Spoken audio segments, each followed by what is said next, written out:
Back to the Crypto 101 podcast presented by Gemini, your bridge to the future of money. And what an episode we have for you. We have not one, Brendan. We have two breaking newses. The new Fed decided. They said it was going to be February. Wrong. It happened this morning. Polymarket odds did not sniff this one out. We're going to break that down real quick. And Brendan, I hope you are safe from the silver bear market. There is blood in the streets, and the color of it is not red. It is silver. Silver bleeding out, gold bleeding out. The easy trade of the year. And so everybody said gold, silver, copper, safe haven, safe no more. Absolutely bleeding to the floor, almost 20, 25, 30%. We're going to get up the charts with Brendan. We're going to look at the technical analysis. This is the Crypto Trade Alert and the Friday episode that is live for you all. If you are joining us on YouTube, we really appreciate it. Brendan, welcome to the show and happy Friday. Dude, what a time to be alive. What a time to be in the crypto market. Welcome back, everyone. It's good to have you here, and happy freaking Friday. Sorry if you can hear a little bit of noise in the background, a little bit of, I don't know, it looks like yard work going on out there, but we're going to make it through it. Tivo, you're right. What a move over the last 24, 48 hours. Everything. I mean, everything spilling to the downside. Gold, silver, crypto, even the stock market. You're seeing a big old turnover, and there's just a handful, like so many different news catalysts that we got to bring up and talk about and everything else. Two of the big ones, I mean, the silver market and the metals market, which has been like the go-to kind of meme coin-like rise that it's seen here recently, coming crashing down today. We've been covering the metals and what that has meant for the crypto market. We're going to talk a lot more about it in today's episode, but you know, I think the real kind of primary catalyst, the big talk of the town, which is what we're going to kick off today's episode with, is the new Federal Reserve pick. Because Jerome Powell, aka J Powell, as we like to call him over here, he's on his way out this year, and he's going to be replaced by well, actually, you know what? I won't spoil it, Tivo. I won't spoil it. Maybe I give that to you. But man, he's going to be getting replaced, and it looks like his replacement will be, number one, very pro Bitcoin, and number two, much more focused on cutting rates. Now, there's been lots of concerns, hey, is he gonna, how's the Fed gonna look? Are they gonna be more focused on jobs or inflation or cutting rates or hiking rates? And there's all sorts of fears. And usually when a new Federal Reserve chairman gets elected, the markets like to test them. That means that there can be some choppiness. There can be some volatility. That's something that we want everyone to be kind of braced for. And although we are announcing, or we're finding out who the Fed chairman will likely be right now, they're actually not going to enter into office until about the halfway point of this year. So probably May, June, July. It looks like it's going to be the actual time frame where there starts to be that transitional period. And that should start around May, and then maybe we see it finalized within, I would say, 60 to 90 days from that May point. So man, lots to go over, Tivo. I'll hand it back to you, and we'll kick it off here with the Federal Reserve news. But yeah, we'll pull up Polymarket because we were covering it this week. We had you on, we had Brian on, and we've been kind of charting this where we talked about how Rick Reeder, the bond king from BlackRock, came out of nowhere. And if you're looking at the YouTube here, you can see that I believe Rick Reeder is going to be the yellow. So the yellow at one point, he became the favorite here about the last week of January. Kevin Warsh was the favorite in the mid-January, and then Kevin Hassett was the favorite early December. So you can see here that there was, talks of this person, that person. Nobody really had the lead, but I find it fascinating that Kevin Warsh got it, and not how he got it. I think he was always in the running. It was the timing of it, because Brian and I covered that Trump on Wednesday, we were doing the live Fed show. And Trump tweeted out like, oh, I'm going to announce this in February. And kind of my take with Brian was last week, I was like, listen, he's not happy with Powell. So what will he do? How will he make it reality TV? My thought was they might announce it like at 2:25, 5 minutes before Jay Powell comes out and does the press conference. And so we took the Polymarket odds. It wasn't that day. It was before the end of January. So it was like at 20% odds or something. So we took that live on air. So that was a little betting market winner if you guys are consistent listeners to the show. A little fun there. And then Brian got the over on tariff mentions. So I think it was like 15 or more tariff mentions live, the mention markets. Brian hit that. So successful day for the boys in the betting markets. But yeah, Kevin Warsh will be the new Fed, or at least proposed. It's, like you said, it's got to go through the process of getting approved, and there's going to be a lot of, the politics of this is going to kind of drown out, and people are going to be opposed to it. So, but overall, I think I can kind of pull up a tweet I saw, which I thought kind of broke it down. It's like, hey, who is Kevin Warsh? So he's out of Morgan Stanley. He worked at Morgan Stanley from 95 to 2002. Education background, Stanford and Harvard Law. He was the White House NEC from 2002 to 2006, and he was actually on the Federal Reserve from 2006 to 2011. So he was through the Fed during some hectic times and a lot of liquidity during that time as well. Right now, he works at Stanford as post-Fed, Stanford lecturer, DeQueen's Capital, and a board member of Coupang Inc., which actually, funny enough, Brendan, I know what that company is. They're the Amazon of North Korea, which is a little fun fact there. And let's see, Kevin Warsh strengths, monetary policy expertise, Wall Street background. He's a harsh Fed critic and has a hawkish reputation. So I think he's less interested in necessarily flooding the market with QE and more kind of strategically positioning rates to allow the free markets operate. So he's going in there probably with an eye that he wants, growth up and rates down, which seems to be the administration's want as well. But again, we've said on the show many a times, it's not one person that makes this decision. The market kind of as a whole decides where the bond yields go. It's just kind of how the Fed operates and tees up the monetary policy of the whole thing that lets the bond market react. And I think overall, pretty solid reaction today. The markets aren't going crazy. He's somebody that's, again, working from Morgan Stanley. He's been around the markets. He's a market-friendly, quote-unquote, market-friendly Fed, so they're going to like that. And definitely, I think the market's history has shown, we covered that in a previous episode, where, each new Fed person usually kind of gets a little bit of a test from the markets to see how they'll react. So just really interesting. It's something that we're going to continue to cover. It was my kind of piece on the end of year show with you and Bryce, that, my favorite thing to watch is going to be this storyline. And so, January 30th, we're here 30 days in and it's already starting to unfold, and it's something that we'll cover for the rest of the year as well. But any thoughts on Mr. Warsh? No, well, just that it seems like it said a second ago that he has a reputation for being hawkish, which he has, I believe, in the past. But in recent years, he has kind of shifted from being more hawkish to being more, as it said, just like skeptical of the Fed and mission creep and other things. And he's kind of reversed his stance to becoming more dovish and saying, hey, yeah, and it says it actually right at the very top there, which is going to be one of my main points, is that he thinks the Fed should concentrate on inflation, which, like, if you look at where inflation is right now, like, it's pretty under control. And so if you're going to have a focus on, like, hey, where is inflation? Well, according to Trueflation, it's hit 1.2%. If you look at it from the Fed zone standards, which is still somewhere in the 2% range, it's fairly under control. And I think everyone's going to have a different expectation of what under control is for inflation. And it'll be interesting to see what his expectation is when it comes to that. I think the other thing of where he's been like a harsh critic of the Fed and mission creep and bias and other things, I think this helps position him into a much more probably dovish person in the current state. Because if he was hawkish, then he would want to go in and hike rates and do things like that. But it looks like he's like a nice kind of in the middle person, because that's what everyone's thoughts were, is that, hey, is he going to be overly biased in one direction or the other? And it looks like, I would at least say that Warsh is probably the most in the middle of all of the possible candidates.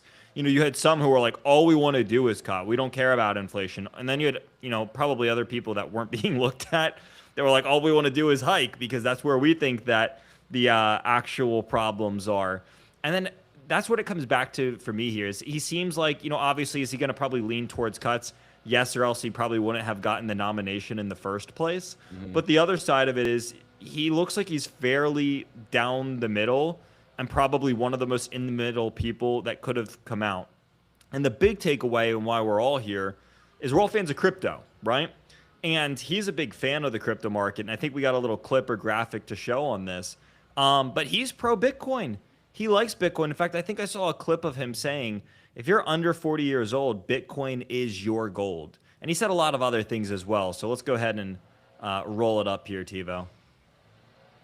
Yeah, we got about a 2-minute 37 here. I'm gonna trim that down to about a minute. It's not that exact clip that you referenced, but him talking about kind of the technology around Bitcoin and how he views it. So let's take a look. Securities that go under all sorts of names. Many, if not most of them, are not worth what they're might be being traded for. So what did Charlie say, and maybe his pal Warren say? There's the innovators, the imitators, and the incompetents. They're real innovators that are happening in and around that new technology.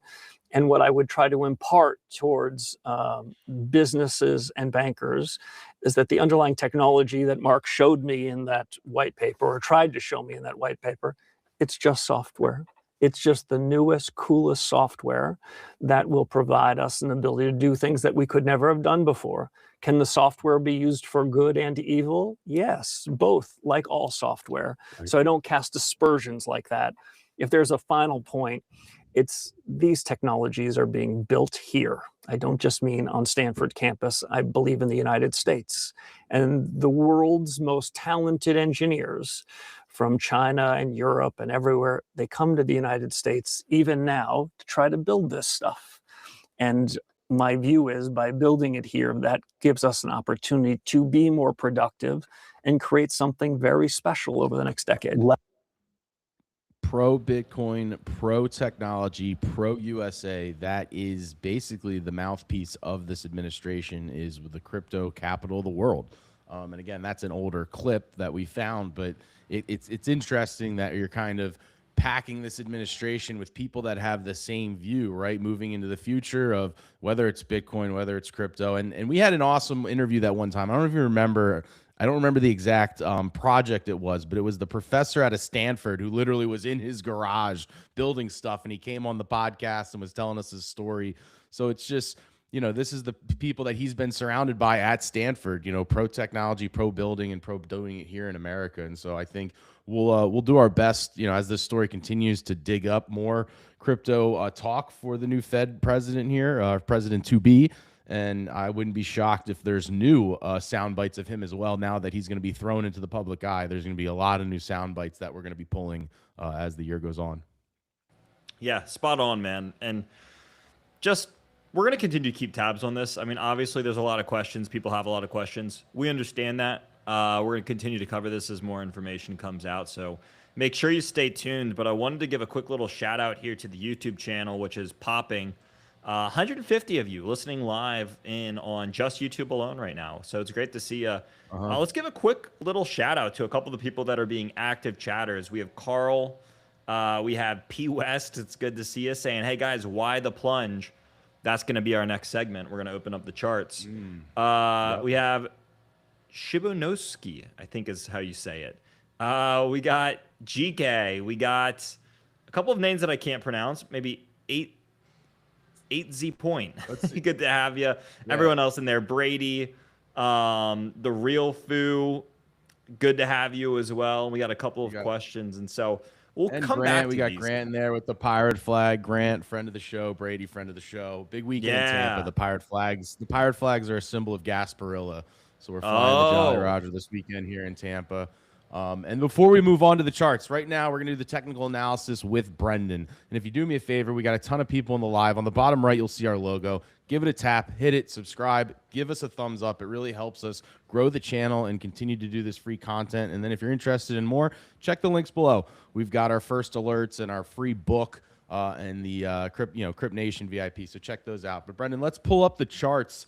I mean, let's just jump to it. Do you want to go right to silver here? Can I get a 1 day on silver, or you want to go to Bitcoin first? No. Oh God, look at that red. That's Darth Maul. That's a Darth Maul candle, we call it. Well, this is like more like a Darth Vader candle, more than a Darth Maul. A Darth Maul is where you have like both sides, right? So you have like the candle body, and then you have like a big wick and a big wick, and that's your Darth Maul. This is more of like a Darth Vader, where it's just, your little handle and then a giant red lightsaber coming out. A little Star Wars reference for any of the listeners out there, but silver, what was and has been like the meme coin. I mean, look at this chart, TiVo. Was like a meme coin until really today, a little bit of yesterday. This thing came in, topped out at 121-ish, and it's down over 32% since yesterday. Man. And it's still going. Silver getting annihilated. Gold, not quite as bad, but pretty gnarly too. And the thing that you have to understand, silver was a $6 trillion asset. I think gold was 30-something trillion or 40 trillion around in asset and total market cap. For assets that are worth trillions or tens of trillions of dollars to be moving double digits, let alone 20, almost 30%, is crazy. It is extremely rare to see assets of those size move that much in a single day. But these things have been ripping nonstop for a while now, so they're coming back in. They're cooling off. The big question on everyone's mind is, since they have been sucking liquidity, sucking capital, pulling everything away from other industries, especially crypto, will this allow that money to flow back into the crypto market and back into alternative investments that are maybe more risk on?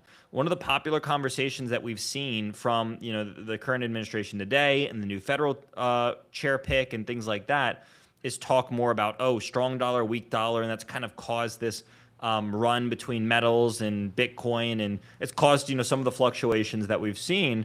And so as you've started hearing more strong dollar talk, you've started to see, and the new Fed chair pick, because of his stances, you've started to see metals roll over from that. And so again, the big question here is, now that you're getting the rollover from metals, which have been sucking liquidity away from everything else, can that go back into Bitcoin, and can that go into the general, more broader crypto market? And I think that is a real possibility here. I think that's very much on the table, is that you can see money go away from metals and potentially into crypto. Now, is that a guarantee? No, but I think it would make sense, because the way that I've explained it before, a lot of people who are metals are also fans of crypto.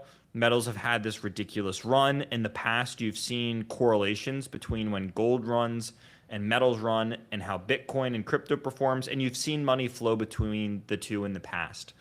Now what you have is the people that are taking profits on metals, and they have a couple of options. They can either say, A, I'm going to take my money out and I'm going to put it into the US dollar, which has all sorts of fears and stuff happening, right? There's just a lot of FUD around it right now. And on top of that, you do have some inflation, which historically metals investors are kind of against. So I think that one is possible to some degree, but is it largely where all the money's going to go? I think it's unlikely. You also have people saying, okay, well, I'm going to take profits and I'm going to put it into the stock market, which is coming off of all-time highs, right? If you go and you look at like the SPY, for example, if we just look at SPX, coming off of pretty much all-time highs. It's falling a little bit today, but for the most part, it was at it, 2 days ago. So they could say, okay, well, I could take my money and I could invest in the stock market at all-time highs. Is that possible? To some degree, yeah, you're probably going to see some money flow there. And then there's the third option, which is going to say, hey, I could take my money and I could potentially look at Bitcoin, which metal investors are historically a fan of. And they could say, okay, well, Bitcoin's down, over 30% from its highs, and it's down relative to a lot of the rest of the other assets that we've looked at. So despite seeing where the dollar's at, and despite seeing where the stock market is at and other things, they're going to say, hey, Bitcoin's probably the best bang for your buck style discount given its kind of current circumstance. And so because it's down, people are probably more willing to some degree to look at an asset that is large, like Bitcoin, and discounted, than maybe going and saying, oh, it looks like the perfect time for the stock market because it's at all-time highs, or maybe even given all the FUD around the dollar. I think there might be some sort of hesitation. So, is that a guarantee? Not necessarily, but I think it makes sense, at least from the way that my brain works, that you should at least see some sort of a shift as metals weaken, and potentially give some strength into Bitcoin in the crypto market. And so when we look at where we're at right now, this is something that we've talked about on the show, TiVo. We said, hey, we're honest with the viewers. We try to stay as honest as possible. And one of the things that we've seen here recently is like the failed breakout. And that's been one of the big things that I've been talking about. If you're part of Crypt Nation or, the newsletters or anything else that we kind of do over here, that's been one of the big things that I have been just nervous about, because what you've seen so far is this big move down, kind of bear flag up, right? That's what a rising channel is in technical analysis. Is this is a bear flag, which is usually a continuation pattern, and the continuation here would be, well, downside, chop, continuation, further downside. And I think that's kind of exactly what we're seeing here. So the big question is, well, hey, kind of what's next? And I think that there's a decent argument to be made that Bitcoin can continue to see a little bit more downside. Now, does the metals market immediately start flowing into crypto? Maybe not immediately. My kind of thought process here, and one of the big things that I'm waiting out for, is maybe a push lower on Bitcoin. I think if we can push below 80K, then we can start talking about the potential that Bitcoin is bottomed. And my thoughts for that are twofold. Number one, if we look at the relative strength index, which I love to look at and reference, it's not quite at a lower point yet. It's actually about to enter into the oversold territory. What I would love to see, and again, this is just a perfect world. I know we don't really live in a perfect world, but what I would love to see in a perfect world is some sort of higher low on this relative strength index, even if we get a lower point in price, because what that would be called is bullish divergence, where you're getting a lower low in price, but a higher low on the relative strength index. That would, show us that there is bullish divergence happening. And so that's one of the main things that I'm watching for, is saying, hey, it's actually okay and very, very possible and on the table for us to push a little bit lower, somewhere into the 70s. And then I think we can talk about the idea of a bottom kind of somewhere down in here. We've come down into the level before. This used to be our prior all-time highs, turned it into support where we bounced off of that previous all-time high level right in here. I think it is possible that we kind of come down here, then potentially can talk about the conversation of a bottom out. But right now, this is just a big breakdown, bear flag, followed by a further breakdown. And so I would be somewhat cautious. People have come and already asked us, hey, Brendan, should I look at leverage? Should I dump all of my dry powder in right here? And number one, I can't give you financial advice. We're not financial advisors, all the disclaimers and disclosures that we have and go over. But secondly, that's not the way that I'm looking at it. I think crypto is massively undervalued where it's at. So am I okay dollar cost averaging a little bit here? I am. I think crypto, especially Bitcoin, is massively undervalued with where it's at right now. However, that doesn't mean that it can't go down a little bit more, and it can't mean that there's better buying opportunities. And so I'm waiting to see some of the signs on the charts and some of the signs on the technicals and the data and other things to say, hey, this thing's actually in the process of bottoming out, which we just haven't quite seen yet. There's a lot of early indicators that could say, hey, a bottom looks like it's getting near and close. But as for the bottom actually being in, there's still a couple of factors that we're waiting on. And so I don't want to be too bearish on this again. I don't want to come in with too much of a negative attitude. Again, I am doing a little bit of DCA or dollar cost averaging down here, but I'm still a little bit hesitant. I think it is a definite, possibility, right? There's a decent chance that we push down a little bit further, somewhere below 80K in the 70s. And I would leave that on the table saying, hey, that's still possible here. And so that's something that I'm looking at. And when you look at like the rest of the crypto market, Tiva, before I hand it back to you, it's the same story across a lot of these large caps. Ethereum over here, you have a move down followed by another bear flag via a pennant. This is a breakdown. You broke beneath these prior moving averages, came back up, rejected them here, more downwards continuation, bear flag on ETH. Over on Solana, move down, sideways channel, breakdown in the further lows. XRP, a little bit of a different chart, but it's kind of breaking to the lowest point that we've seen, minus this wick, the lowest point that we've seen since November of 2024. BNB, similar situation. BNB seen this twice. Move down, bear flag, move down, bigger bear flag, and it's starting to break lower here. So you're seeing kind of the same story, just in different ways across some of the largest market cap cryptos, where you're having these bear flags or bearish consolidations that tend to work as a continuation move. And since we are continuing from the downside, upwards moving down, that seems to be where the trend is moving at the moment. And There's an old saying that, hey, the trend is your friend. And so while the long-term trend is very clearly to the upside, right? We're not arguing with that. I would agree with that. The long-term trend is to the upside. I'm more saying, hey, let's, zoom in a little bit more and say short to midterm trend. We have been in a downtrend for Bitcoin for the past, probably 4 or 5 months. For altcoins, I think you could argue that they've been in a downtrend for around a year, a little over a year actually, and I'm looking at the wrong chart. But if you look at the others charts, so say in every crypto outside the top 10, so the mainstream altcoin market, this is topped out back in December of 2024, and so I'm looking to really see some turnaround signs on these as we come to some very interesting and kind of important levels, but lots going on. I mean, what an earful, TiVo. Sorry if that was a little bit of a rant, but no, beautiful done. I mean, it's a big day. The live is here, 170 plus people right now. We appreciate everybody.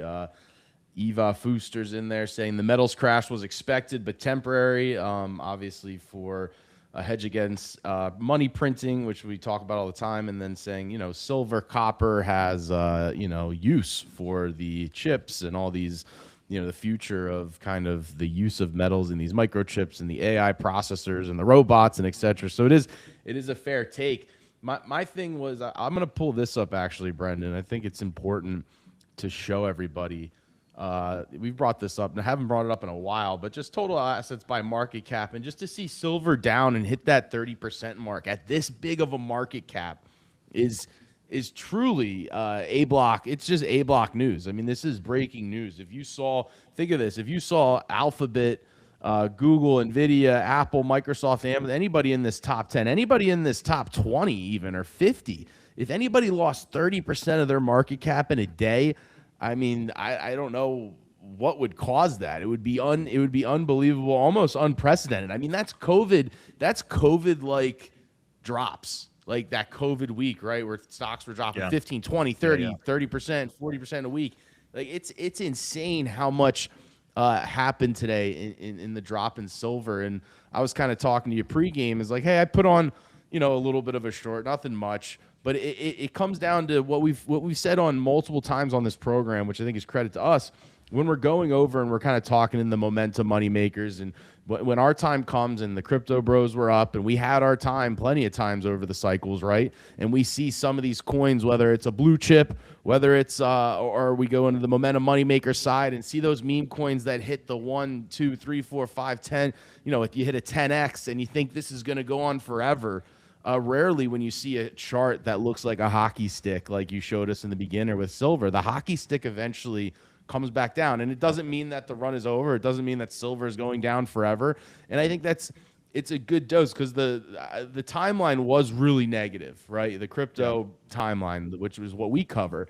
And you're kind of on the outside looking in. And I went to Costco the other day, and this lady, was walking towards, I had my little card, I'm trying to figure out what, again, this lady comes running in and just starts grabbing all the silver bars for, $999 a thing. And I'm looking at all these people, they put out a fresh stack of silver bars. Gold was already sold out and everybody's collecting the silver bars. And then I was going out to the bars the other weekend, and my Uber driver's telling me, hey, you gotta buy silver. You got gold, you got silver, you gotta buy silver. And I'm sitting there and I'm like, this feels like when Bitcoin was at 120, this feels like when Pudgy Penguins was ripping. This feels like Greed and Chill Guy. And I clicked and I was like, man, we gotta go open up a short on silver. Like it's that type of euphoria. And it was a great, I think it was just so interesting it might have been the first time ever but we saw a little bit of the AI trade. I kind of felt the same way about like pounds here and all that when that was flying high, but it was interesting to really be on the outside of a trade, because like me and you said, we have a couple, part of portfolio, small percentage, whatever, but I'm not a huge metals guy. And so I felt left out of this. And I'm like, man, do I need to go buy some? And then I saw these actions of the Costco lady, hitting me with her purse so she could get the last silver bar, and the Uber driver telling me to buy silver. And I was like, interesting, because this is how crypto turns everybody into an expert when we're flying high. And so I wrap up with this. I've been trying to think, and you're the technical analysis guy, and we have our researchers, and I'm more of like the social media storyline guy. And I'm trying to think of like, what's my thesis on Bitcoin right now? Because I really do wish it was rallying with the metals. I think we all do, right? And it just hasn't. And it kind of reminded me of Alphabet and Apple, and that's why I'm keeping this up. So Google and Apple last year, Google had that Gemini mishap, right, with their AI, where it was producing bad AI images and bad this, and everybody said Google has lost the war of AI. Yep. OpenAI is going to gobble up Google's search. Their business is done. Their AI is crap, and their stock cratered 30% to the T. Google's over. It's done. Apple doesn't invest in AI. They don't have an AI to put in their phones. They're behind the AI race. Apple is done. That exactly a year ago today, that storyline started. And then let's fast forward a year. What's happened? NVIDIA's gone down a little bit. Palantir's gone down a little bit. It used to be anything that was partnered with OpenAI was the belle of the ball and going to make trillions of dollars. Now, if you're associated with AI, with OpenAI, they're like, well, they have a lot of commitments. Are they going to be able to come through on these commitments? Microsoft got hit. Yeah, I don't know if we can pull up a chart on Microsoft real quick while I keep this up, Brandon. I think Microsoft is down like 10% yesterday, 12% because of all the commitments with OpenAI. And so these storylines grow, these storylines change. And so, you know, you can get poisoned if you're so short term looking at the storyline of, well, you know, it's not, Bitcoin's not rallying with precious metals. Bitcoin's not rallying with printing money. The storyline's null and void. And it's like, that's the short-term version of the storyline. Look at that gap down on Microsoft, a top 6 company by market cap, by the way. What do we got, Brendan? I mean, from what the high of where it was out on Wednesday, it ended up going down 13% to the downside the very next day and rallied a little bit. But I mean, you're right. It's rare to see those kind of moves. I read that I think it was 45% of their backlog was to OpenAI. And people were questioning those commitments. And yeah, I mean, listen, the market is, I don't know if fickle's the right word, but like I don't know. That's just the way the market is last year. You're right. Everyone was against Google and they lost the war and no one's going to use Google search anymore. Everyone's going to use OpenAI's ChatGPT. And Google now has the best video AI software in the world, VO3. They have the best image editing AI software, Nano Banana Pro. And so it's like, it's just a storyline. I guess the one thing I'm trying to hammer home for the listeners is if you go back and you're a listener and we've said, hey, the fundamentals of the news and the fundamentals of the regulation, and we even have some more of that to talk about later in the show, it's all there. The price action isn't there. And sometimes that's just storyline driven. We're not on the right side of the storyline. And this metals trade felt euphoric. It felt risk on almost, right? It's like, oh, we're worried about debasement. We're worried about this. We're buying. So it's like, no, this is greed. This feels a little greedy the way this was trading so high, so fast. And then, but you needed a correction to prove that to be true. And I think we got that today. Yeah, no, I think we did. And listen, it doesn't mean that metals can't head higher, right? Did they need the cool down? Absolutely. They were ripping face. So they're going to cool down. I mean, listen, market pullbacks happen and everything, and they happen to crypto, as we notoriously feel, because crypto is so volatile, right, historically. But yeah, I mean, you know, we'll continue to cover this. We'll see what happens, but market pullbacks happen and they're normal. And you know, one of the things that you were looking into, TiVo, here is about all the shorts that are piling up against Bitcoin. And quick little reminder here before we actually get into this. Again, we see a lot of your questions. We're not ignoring you. I promise. We're going to get through the show first, and then we'll come through and answer some of these questions and maybe do a little Q&A at the end. So again, we see your questions. We see everyone commenting live, and we will wrap back around to those. In the meantime, if you could, and if you like what we have to say, you know, hey, hit the subscribe button, hit the like button, and we'll make an imaginary statement that says it gives you priority if you subscribe. I can't back it up, but I'm just going to throw that out there, and we're going to act like it's true. Yeah, we appreciate everybody being here on a Friday. Thank you so much for joining us. But I did a little research. Shout out to Rohit, kind of our go-to guy when we're trying to dive into some of the, you know, the information and the research. He was helping me kind of. I saw some tweets about how the, you know, the Bitcoin shorts were kind of outpacing the longs clearly with the price action. I just wanted to make sure and verify it so we could give everybody information. So Rohit and I got together this morning and we're looking at this. And basically, as you can see on this chart, the green here is the short liquidation leverage. The red here is the long liquidation leverage. And, you know, I mean, just as you can see, the lines here and here, it's completely different. So we basically got it to about a 2-to-1 ratio, maybe a little less, but for every one long, there's 2 shorts, maybe a little less than that. But it just kind of shows you where we are. And again, the price action has been negative. We're grinding a little bit lower, it seems, and the shorts are piling and piling on. But then there's a liquidation range. And so if this, again, the price, the shorts are and the bears are going to have to keep grinding this lower, because if it does break back up to, I think, like 92, 94 area, like that's the match lights, and then the shorts liquidate and it turns to market buys, and like the kind of the catalyst is there for the springboard back towards that 90 to 100 level. And we don't have a crystal ball. We say that all the time because nobody does, but it's that we say this a lot, like you don't want to be on the same side of the boat as everybody else. Everybody was just on the silver boat. I'll tell you that boat was one-sided for about a couple weeks, and you saw what happened today with a 30% correction. I hope you got in a lot lower and you weren't buying within the last week, because you got absolutely dunked on if you're on the same side of the boat. And so I don't think the boat's too heavy with the shorts yet, but again, at 2-to-1, it's getting that way. The majority is in at least in this liquidation map is on the short side. So it's something to watch. Could be a catalyst higher. And then this one I thought was really interesting with all the panic. Raoul Paul kind of tweeted this out. Is we're underperforming. We're so far away from everybody else. Here's the relative of the NASDAQ 100 compared to Bitcoin.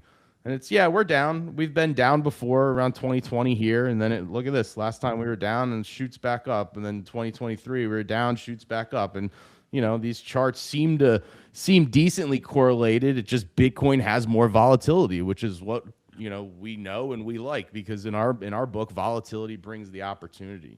So didn't know, as our resident trader and technical analysis person, any thoughts on these topics, Brennan? No, I mean, I think there's a lot of truth to them. The shorts are piling up. They're getting more comfortable. And you see the same kind of thing in the bull market, right? I mean, let's flip this idea on its head and say, hey, in a bull market, they get overconfident, they get overextended, they get overleveraged. And we saw the effects of what happened like when stuff like that piles up, back in October and at other points as well, at all-time highs.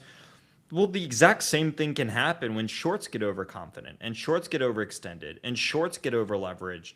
You can see these inverse events that are inversely related to something like October 10th and the liquidations that we saw there. You can just as easily have all of those shorts get liquidated and cause a massive short squeeze, which sends price to the upside. In fact, oftentimes that happens and the shorts do get wrecked and you do see price explosion.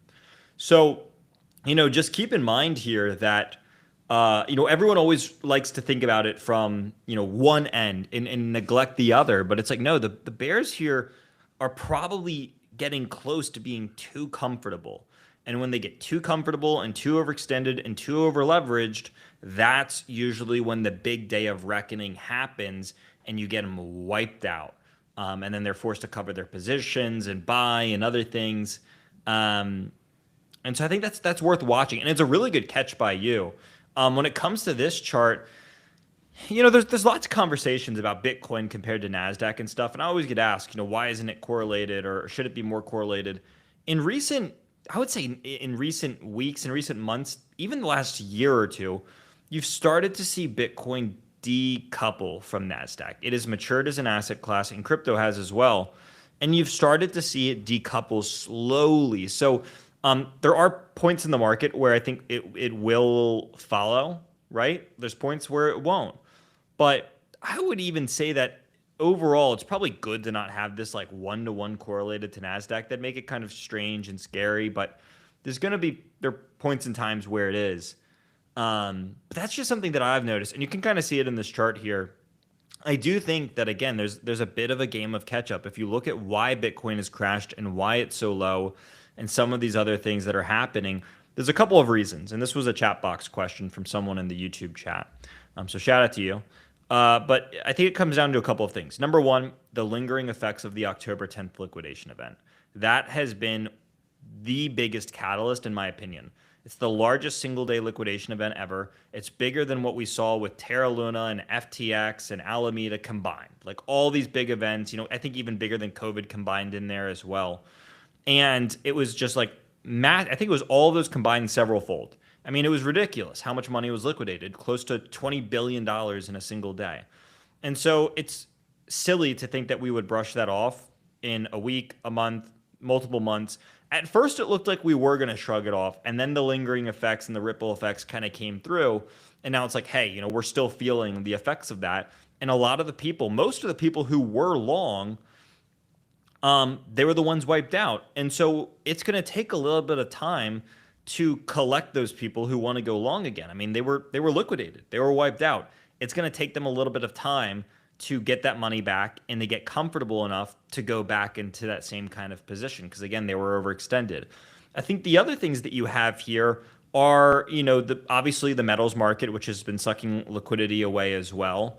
And then when you look at other kind of external factors, there is the Clarity Act getting pushed, right? Everyone thought that was going to go through. That might be getting pushed. There's some stuff that's getting voted on in DC that seems to have a little bit of FUD around it as well.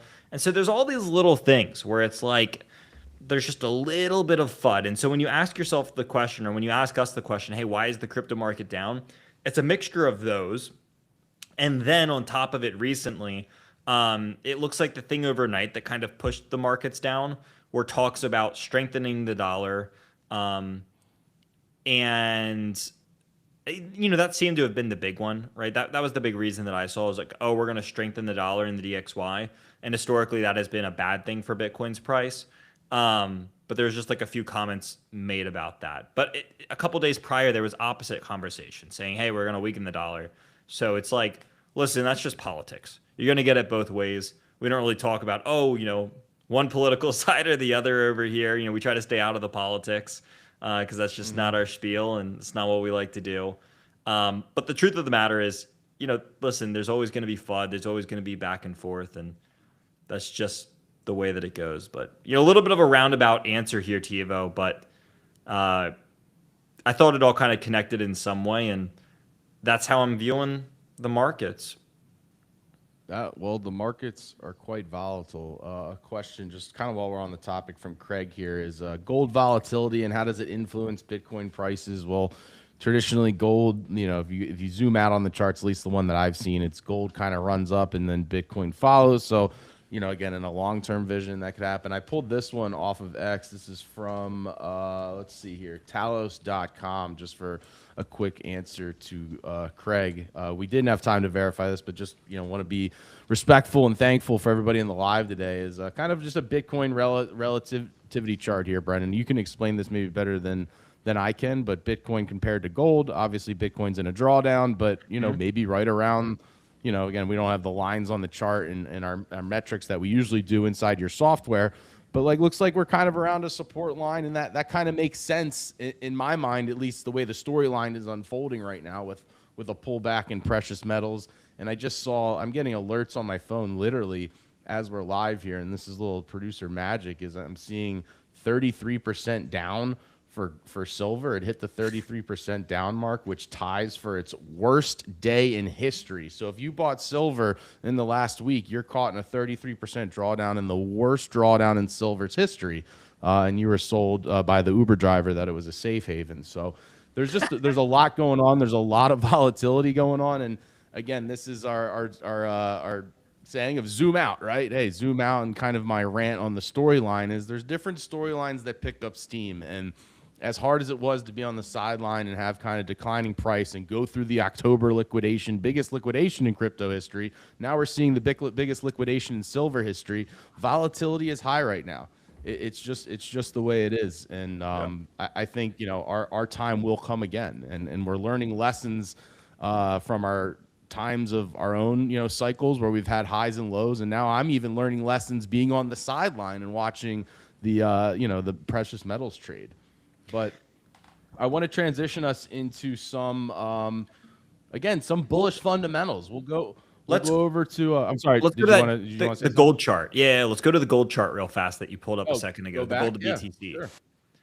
Because someone was asking about this, and what it shows is it's saying, hey, how does Bitcoin's price measure relative to gold's price? And it puts a ratio here, because usually we say, okay, well, what is the price of Bitcoin first, divided by the price of the US dollar. Now, obviously, the US dollar is always going to be 1. So it's always whatever the $1 US is divided by or underneath the price of Bitcoin up here. This is saying, okay, well, instead of what if we divide Bitcoin by the dollar, what if we divide Bitcoin by the price of gold? And that's what this ratio represents. Is saying, how do we measure how much one Bitcoin is worth compared to an ounce of gold? And so that's what this chart represents. And it can show us that, hey, there's these peaks and valleys where at times these two assets can be relatively overvalued compared to one another, or maybe undervalued depending on which side you're looking at. And so what this ratio is showing us is like, hey, we're getting back to a historic low area where, this is the lowest price that Bitcoin has been valued compared to gold since, I believe, 2023, shortly after the market bottomed and stuff. And it's saying, hey, if you compare Bitcoin to gold, this is probably, one of the more undervalued areas. And so again, I think it kind of feeds into this idea of where are the gold people most likely to take profits from? Well, I think it makes sense that they're most likely to take profits from gold into Bitcoin and transition those. And this kind of works hand in hand with this very chart. So, and we had, who was asking about this? Craig, I think it was Craig, and maybe a few others were asking about this, but. The legend Craig. And as we, so thank you, Craig, for the question. And then as we continue on back to kind of, hey, at least for crypto, the price action isn't where we want it, but the bullish fundamentals continue. So I bring up BlackRock. These are some hiring, some jobs that the BlackRock HR department is looking to fill. And I think the most interesting part of it is vice president director, but what's the job? Digital assets product strategist. Where? San Francisco. Managing director, New York. Digital assets product strategist, Boston. Digital assets product strategist, New York. What does that mean? These product strategists, they're building products. And again, whether they're going to launch new products, bundle together existing products, it's all based around digital assets. And all these products are going to be given to the financial advisors who are going to go sit down with your grandmother, your grandfather, your father, your mother, and yourself to say, hey, we're BlackRock. Yes, a decade ago, Bitcoin was bad. Now it's good. We've got the BlackRock Bitcoin ETF. We've got the Ethereum BlackRock ETF. We have all these new digital assets product strategists because that's where the future is and that's where we need your money to go. And so this is kind of the groundwork of hiring, creating these roles and building these products over the next 1, 2, 5 years. That it's something that they're spending, hundreds of millions of dollars on creating. And it's not going to go away tomorrow. It's not going to go away with a little bit of a price action, with a little bit of a correction. If anything, they're gobbling up these assets and building these products to then sell it back to you. That's how it works. So follow the big money here, folks. I think this is a really exciting kind of update to see these type of jobs growing, and not only in one place either. Obviously, San Francisco makes a ton of sense, but I thought Boston was cool. Boston, obviously New York, but it's starting to branch out for BlackRock here. And keep in mind, they are a $14 trillion asset manager. They're the largest asset manager on the face of this earth. The amount of assets that they have under management is more than most countries are worth. I mean, it's crazy. Their total assets under management is bigger than the entire crypto market several times over. So they are huge. And I say this because they set the standard for what the rest of the financial world does. Because they are the largest, they are so big, they set the standard. And their competitors are already doing the same, right? You look at a lot of the other big asset managers and banks out there and other people that are in the same boat, they're all doing the same thing. They're trying to get in on the action. And so, yeah, the best is yet to come, Tebow. They don't believe this is going anywhere. We don't believe this is going anywhere. What else we got? Well, we got 2 more quick hitters here and just an absolutely electric live today. We really do appreciate it. One final ask at the bottom right. If you're new here, hit the logo, give us a subscribe. We do this multiple times a week, and we're having so much fun with you today that we hope you'll come back. Give us a like. Hit the like button. It just really shows us that we're doing a good job and keep delivering this fun, free content with you guys because we love doing it with you. 2 quick hitters, and then we're going to do some questions. So if anybody has a question out there in the chat, start throwing it in the question box. We're going to get to it in the next couple minutes. We're going to answer as many as we can because we really appreciate you guys being here on a Friday afternoon. So throw some questions in there. But first, Fidelity. Wall Street continues to choose Ethereum as Fidelity announces a USD-backed stablecoin on Ethereum. Interesting. Again, the Ethereum storyline is just like the rest of crypto, it seems recently, just nonstop bullish news, the price action is not following. But Fidelity, the latest, $5.2 trillion in assets under management, chooses Ethereum for its backed stablecoin. And these stablecoin products are really starting to pop up at a fast rate. Yeah, they are. And I think, again, I kind of goes into my last point, but we're not seeing these things slow down. I think we're only going to see them accelerate. I think we're going to continue to see more of them. BlackRock is who we were just talking about. Now we're talking about Fidelity and them choosing Ethereum and building and launching their own USD-backed stablecoin and this stuff. And guess what? People are bearish. People are bearish, and they're saying, maybe we shouldn't get exposure. Maybe we should sell this stuff off. Again, we talked about some of the bearish stuff that's happening in the short term. I cannot emphasize and reiterate this point enough. When you look at the long-term vision, these companies, these asset managers, these banks, they are not building for the short term. They're building for the long term. And so that's the kind of the lens that I look at the crypto market right now, is saying, hey, could it go a little bit lower? Do I want to put all my dry powder in right here? Maybe not. It seems a little risky. However, I want to be getting some form of exposure down in here because I do believe in the long term. And if I believe in this, like Fidelity and BlackRock do, then I think it's safe to say that it's potentially at a discount when we're down 30-40% from the highs. So I would just say, hey, look at this through the same lens that JP Morgan and BlackRock and Fidelity are, and they view this as a long-term play, which is what I would view Bitcoin and Ethereum as well. No, couldn't agree more. Couldn't have said it better myself. And to wrap up, just some fun. I mean, we've been talking about how the fundamentals are bullish, but the price action has not been, Brendan. And there's been numerous people, everyone from Matt Hogan down to Tom Lee himself, that said, hey, we're actually in a bear market and we're coming out of the bear market. That was the kind of the storyline going into the end of the year and into 2026. And I was like, I don't know. Are we in a bear market? It feels like price out maybe, but like nobody was talking about the bear market, 6 months ago. And I finally capitulated. I was like, you know what? We are in a bear market because Tom Lee's riding the bus to work. I saw this picture. Just Tom Lee's got a great sense of humor, man. Because he just said, snow knocked out the train, so morning commute today is by bus. And I was just like, man, if Tom Lee's riding the bus, I think that might be. We did like crypto bagel and stuff. We might need to put Tom Lee riding the bus on our Ethereum chart, and that might tick like a local bottom for us. Oh, I'm already on it. Say no more. Tom Lee rides the bus. Tom Lee riding the bus is almost on my Ethereum chart. In fact, I'm working on it as we speak. Tom Lee rides the bus. Boom. It's done. It's solidified in place. We now know. So I lived in Union City for a year in my younger days when I worked at IBM. People forget, former IBMer here. One of the first to market AIs in the world was Watson. I was a leader in the Watson community, bringing AI to the world before people were hyped up about it. I took the bus to work. I was a young professional. I took the bus, and not fun. As you can see, Tom Lee doesn't even have a seat. So these buses into New York, man, it's everybody gets in, they pile them in. It's like your sardines in there. You got to squeeze in. And I just was laughing, thinking like, man, what if somebody is a huge like Tom Lee guy and they're all in on Ethereum or Bitmine and they're down 50% and just looking at the guy that's been shilling them Bitmine and Ethereum and he's standing in the bus next to him. I thought that I was dying looking at that. But Tom Lee, friend of the show, we love him. We love him. Kevin Stanley's in the chat. He's giving us rockets. We're going to the moon, Kevin.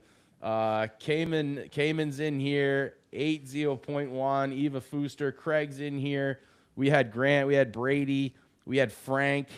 Matt Beavers is in here. It's unbelievable. Matt says, love following y'all's channel and listening to every episode. I'm also a part of Crypt Nation VIP and Brendonson's technical analysis course. Matt is a legend for that. Legendary. So not too. Yeah, let's see. We got a question from Evan here. Let's see. We're doing this off the cuff here. When is the Genius Act supporting stablecoins expected to affect relevant altcoins that have supporting infrastructure? I think that's a great worded question. Again, we don't have the crystal ball here, but I think it feels like the market seems to be waiting for this Clarity Act, which is going to be a little bit of a longer process than we think. It's like all these stable coins. I think people are building the foundation to get everything done technically, but to really pile in, I think there's a lot of people waiting for this legislation. So that would be my quick answer, but I definitely don't have a crystal Yeah, and ball. we Wondering what saw you're taking, Brennan. well, we saw some news about. I think it was we didn't get to research it enough. We like saw the news come out like minutes before we went live, and so we're like, all right, let's research this before we jump on air and talk about it. But something about the market structure bill passing the Senate. And so again, we're going to do some more research and probably come back next week and talk more in depth about what's happening over on that front. But I think you're right. You know, it looks like the Clarity Act is getting kicked down the road a little bit. There's some disagreement about how it should be written, and we've covered this in recent weeks. Yeah, here it is. Senate panel passes crypto's CFTC crypto regulation bill. So, you know, there is this happening and maybe some precursors that are getting set up. But what you have is that, oh, okay, so here it is. Two measures would need to combine before advancing to the Senate floor. Okay, so yeah, definitely some stuff that needs to happen before then.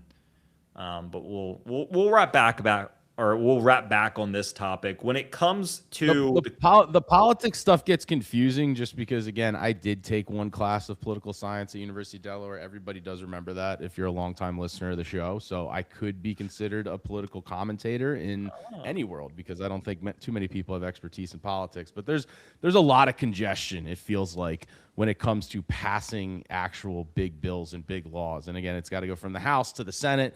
And then there's like, oh, well, the Senate is Republican, so they can pass it. Wait, there's a filibuster, so you need 7 Democrats. And it's like there's so many things about that the actual inner piping of the politics of it is a little bit not where we focus. But there's been a lot of noise around, you know, Brian Armstrong coming out and like kind of taking his support away and then getting pulled back in Davos and saying, well, we're working on it.